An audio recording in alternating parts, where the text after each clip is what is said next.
Akkam jirtu dhaggeeffattoota keenya kabajamoo raadiyoo Adaamaa Broadcasting Service baga kabaja ayyaana Irreechaa bara 2018 isin ga'e jecha qophii addaa ayyaana Irreechaa sababeeffachuudhaan seenduubee ayyaana Irreechaa fi maalummaa ayyaana Irreechaa kan isin biraan geenyu ta'a. Haga xumura qophichaatti nu waliin turtii gaarii taasisaa kanan isiniin jedhu qopheessaan qophichaa ani Tashoomaa Urgiitii qophicha kan gulaalee Alamuu Hirphaati. Imala bu'aa bayii jireenya yeroo dheeraa keessatti uummanni Oromoo aadaa, eenyummaa, sirnaa fi shaakala uumaa isaa itti galateeffatu ni qaba. Oromoon kan amanu fakkaattii kan hin qabne uumaa waaqa fi lafaa tokkicha hundaa olii waaqa tokkichaadha. Waaqa tokkichi kun dhugeeffata yookaan fakkaattii kan hin qabne uumaa samii fi dachee kanaati. Oromoon uumama waaqa fi harka namaa ta'an kamiifillee bakka waaqaa buusee hin waaqeffatu. Garuu uumama kanatu gochaa fi humna waaqaa ibsa jedhee raajeffata. Kanaaf Oromoon malkaawwan, tulluuwwan, mukkeen ulfoo ta'an gaarreewwan itti ba'ee waaqa isaa galateeffata kadhatas. Oromoon hojii fi humna waaqaa kanneen uumama keessatti argaman ilaaluun ajaa'ibsiifata, raajeffata. Sirna waaqa isaa itti dhugeeffatuu fi galateeffatus qaba. Kanas dhuunfaa fi gamtaan guyyaa fi iddoo ulfoo filametti ni galateeffata. Guyyaa Oromoon waaqa isaa itti galateeffatu kun guyyaa galateeffannaa yookaan ayyaana Irreechaa jedhama. Irreechi aadaa Oromoo keessatti adeemsa waaqa uumaa waan hundumaa itti galateeffatanii. Irreechi sirna yookaan guyyaa galateeffannaa Oromooti. Sirna Oromoon uumama qabatee waaqa tokkicha uumaa waan hundaa ta'e ittiin galateeffatudha. Ayyaanni Irreechaa icitiilee waaqa wajjin hariiroo qabaachuu dhala namaatiin wal qabata. Ummata Oromoo biratti kallattiin ittiin uumaa waaqa fi lafaa kana uume itti kabajanii fi kadhatan keessaa ayyaanni Irreechaa isa tokko. Akka falaasamaa fi ilaalcha Oromootti waaqni tokkichi gurraachi garaa garbaa ulfoodha. Dachee, malkaa, tulluu, samii, lubbu qabeeyyii fi dhabeeyyii hunda kan uume isa waan ta'e. Oromoonis waaqa isaa dachee fi waan dachee irra jiraatu akkasumas waan garaa dachee keessa jiru maraaf jiruu fi jireenya isaa guyyaa guyyaa keessatti iddoo guddaa fi olaanaa kennee hawaasa jiraatudha. Sodaa fi safuun Oromoon waaqaaf qabus kanuma irraa madda. Uummanni Oromoo kabajaa fi ulfina waaqayyoof qabu kan ittiin ibsatu ammoo sirna galateeffannaa yookaan Irreechaa jedhama. Kanaaf Oromoon uumama qabatee uumaa isaa kana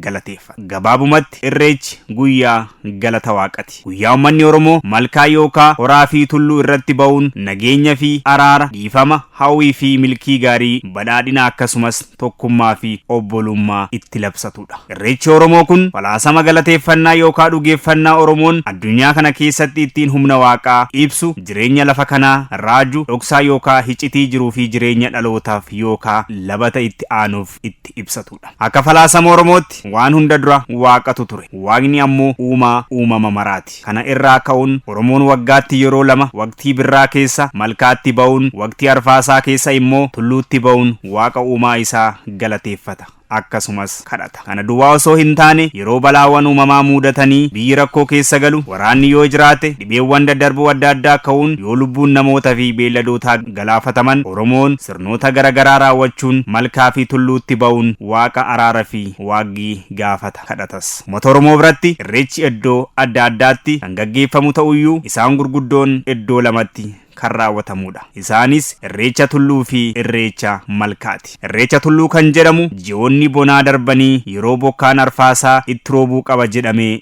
eegamu keessattidha. Waqtiin bonaa gogiinsaan beekama. Aduu fi ho'a irraan kan ka'e jiidhi lafaa gogee bonni yookaan gogiinsi itti hammaatudha. Yoo bonni yookaan gogiinsi kun dheerate hammaate beelladas ta'e dhala namaa ni miidha yookaan balaarra ni buusa jedhamee yaadama. Kun akka hin taaneef walakkeessa ji'a bitootessaatti manguddoonni wal waamanii akka duudhaa fi sirna galateeffannaa Oromootti iddoo jiidha qaba jedhamutti wal ga'anii harka isaanii gara waaqatti qabanii jiidha nu hin dhoowwatin, waqtiileen toora isaanii eeganii haa naanna'an, qilleensa roobaa nuuf kenni, araar jedhanii tulluutti ba'anii waaqa tokkicha sana kadhatu. Irreecha tulluutiin Oromoon arfaasan rooba gaarii akka ta'uuf kadhata. Sangaan camadame gateettii akka jabaatuuf kan facaafatan gurra afraniin akka biqiluuf dukkana gannaa nagaan akka ba'aniif kan itti kadhatanidha. Irreechi malkaa yookaan kan hora Finfinnee fi hora Arsadii kan irreeffatamu walakkeessa yookaan gara xumura baatii fulbaanaa ayyaana gubaa yookaan masqalaa booda guyyaa sanbataa fi dilbataa itti aanudha. Irreecha hora Finfinnee fi Arsadiin alattis Oromoon tooruma jirutti haala qabatamaa naannoo isaatiin malkaa yookaa hora ulfoo naannoo isaa jirutti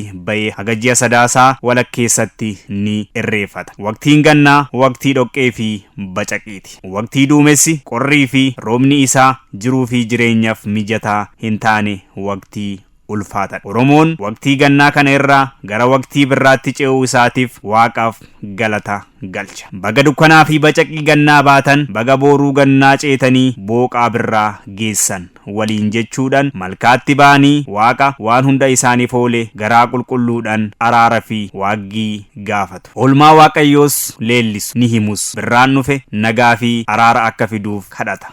Irreechi irree keenya.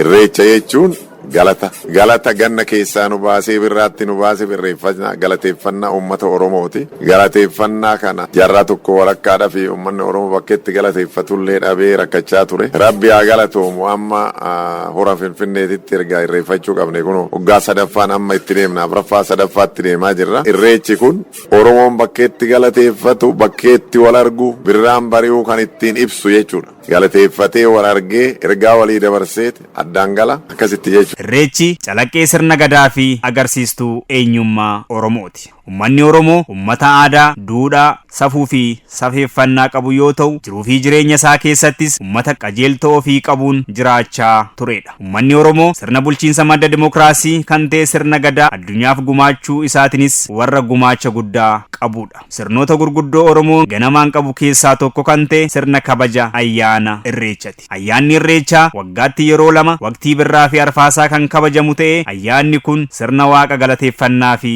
kadhannaati. Irreechi bakka guddummaa, tokkummaa, mallattoo nageenyaa, araara fi ulfoo dilbii uummata Oromoo ta'e aadaa uffannaa, sirna galateeffannaa fi araaraa sirna gadaa keessatti jiru bakka itti beeksisanii fi addunyaaf mul'isanidha. Ayyaanni Irreechaa ayyaanota uummanni Oromoo waliin ta'e tokkummaa sabaaf sablammootaa hammatee walooman baroota dheeraaf kabajaa ture keessaa tokko yoo ta'u, kanaaf Irreechi calaqqee sirna gadaa fi agarsiistuu eenyummaa sabichaa ta'uun yeroo ammaa kanatti bakka walgahii Oromoota fi madda turizimii biyyattii ta'uu danda'a.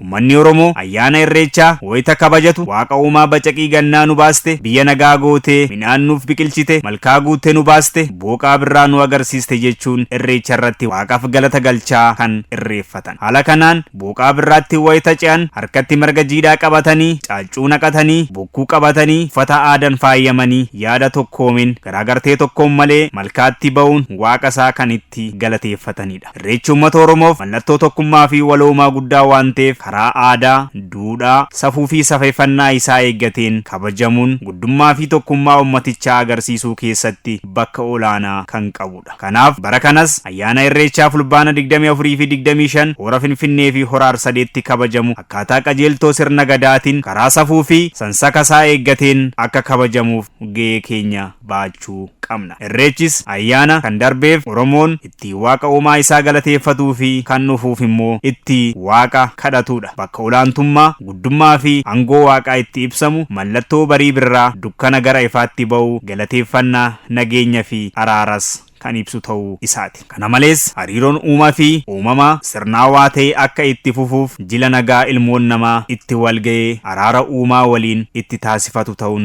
kan tajaajiludha. Irreechi jila guddaa bakka Oromoon kaabaa kibbaa, ba'aa fi lixaa osoo amantii waliin qoodin itti wal arganidha. Irreechi Oromoofis ta'e saba biraaf abdiin kan eeggatan ta'uu ibsuun sabaa fi sablammoonni Oromoo waliin ba'uun namoonni miliyoonotaan lakkaa'aman irreeffatanii nagaan galuun sochiin dinagdee akka taasifamu Irreecha hora Arsadee kan malkaa Finfinnee abdiin eegamaa jira. Irreechis duudhaa isaa ganamaa eegee irreeffatamuu akka qabu haalli uffataa, qabannaan ulfoo adda addaa toora isaa ganamaatti deebisuun barbaachisaadha. Egaa dhaggeeffattoota keenya kabajamoo raadiyoo Adaamaa Broadcasting Service qophii addaa kabaja ayyaana Irreechaa bara 2018 sababeeffachuun seenduubee ayyaana Irreechaa akkasumas maalummaa ayyaanichaa maal akka ta'e kan isin biraan geenye kana irraa waan bal'aa akka hubattan abdiin qaba. Irra deebinee baga ayyaana Irreechaa bara 2018 isin ga'e jechaa ayyaanni ayyaana gaarii isiniif haa ta'u. Qophiilee raadiyoo Adaamaa Broadcasting Service afaan waliin turtii gaarii taasisaa kanan isiniin jedhu qopheessan qophichaa ani Tashoomaa Argiitii, qophicha kan gulaale Alamuu Hirphaatii, horaa bulaa deebana.